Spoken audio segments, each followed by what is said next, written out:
So imagine that you're walking by some train tracks one day, and you see that there are 5 guys tied up to the tracks, and there's a train coming towards them, and if you don't do something, these 5 guys are history.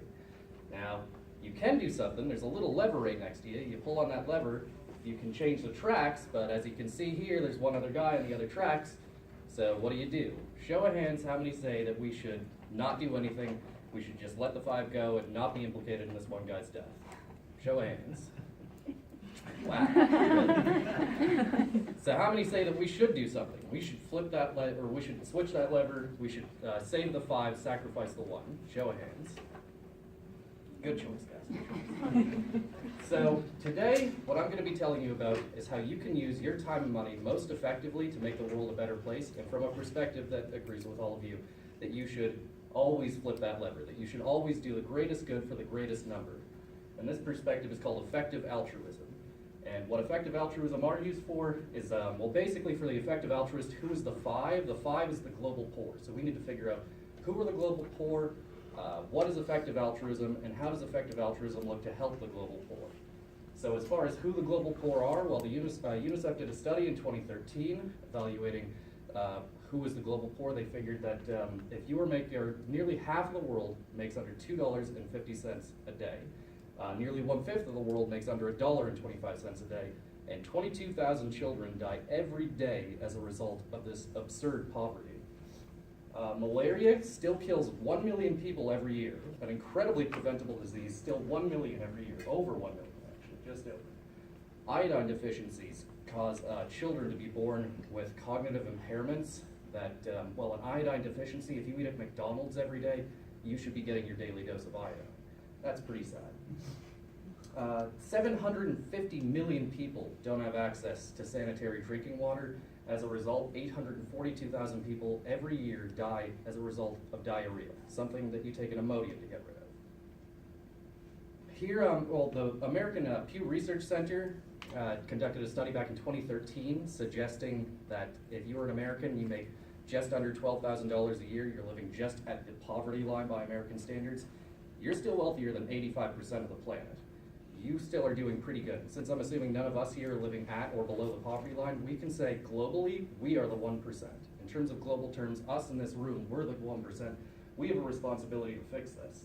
So what is effective altruism? Effective altruism is founded on a principle discovered by Jeremy Bentham, a philosopher from the 18th century, called utilitarianism, which argues, as we were saying before, that you should always do the greatest good for the greatest number. And if you're going to be doing the greatest good for the greatest number, you need to know what the good is. The good basically is arguing that you should be doing, you should be increasing happiness and decreasing pain as much as possible. If you're going to be doing that, though, you need to be concerned about what the consequences of your actions are. The intention doesn't matter, the action itself doesn't matter, only the consequences of your action matter. And if that's the case, as Lebanese poet Khalil Gibran pointed out in 1952, we should let our passion fill our sails, but let reason be our rudder. So if we only go off of our passions, our sympathies, it's good to have that passion, it's good to have that emotion, that sympathy that drives us to help people, but we need to have reasons to know that we can actually make effective changes in the world. Otherwise, we're like that ship being pushed around by the wind without a rudder to actually steer it in any particular direction to make that effective change in the world. So without that effective change in the world, you end up with things like the ALS Ice Bucket Challenge. I'm sure all of you remember it. It didn't end up doing anything, and it ended up wasting a lot of money. It ended up going to a cause that in itself would have only helped a very small amount of people, and the people who would have been helped by this cause would have been living in the first world. Willard Foxton, a journalist for the Daily Telegraph, this year in 2016, said that the whole thing basically turned out to be a middle-class wet t-shirt contest. So where do effective altruists prefer to go? What is effective altruism doing to help the poor? We go to GiveWell. GiveWell is a nonprofit organization with a list of charities on its website aimed at producing effective change in the world. Change that you know per dollar is going to do the most good possible per dollar. Malaria, for instance, those 1 million people that die from malaria, you tonight can go home and save at least one life by giving $5 to the Malaria Foundation tonight. You can save one life for 1 year. Same thing for sanitary drinking water. $5, the same cost of a latte. I mean, what would you rather do with your money? Spend that money on getting another latte or put it towards a video game, or know that you've saved a life for a year. Now, this is all well and good, right? But I actually want to end making you think, effective altruism, it really doesn't have all the answers. So I want to go back to similar kind of variation on the first example, but as you can see here, slightly different. We don't have another track this time. Instead, what we have is 5 guys, little bridge.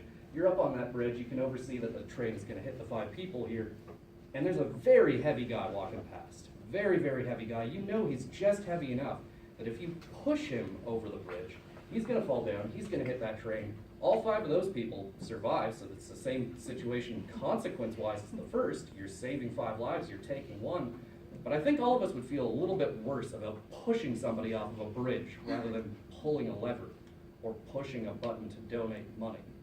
Money can't buy justice, and that's what the poor really need. They need justice. We are the 1%. We're benefiting from their extraordinary poverty. We need to start thinking about what we can do, not just in terms of the donations, and I hope you do go home tonight and donate. I hope you do try to help, but I also want you to hope, or I hope that you think later on tonight, how else can I help? What can we do politically to make this world a better place? What can we do to help contribute a little bit more? What political actions can we take?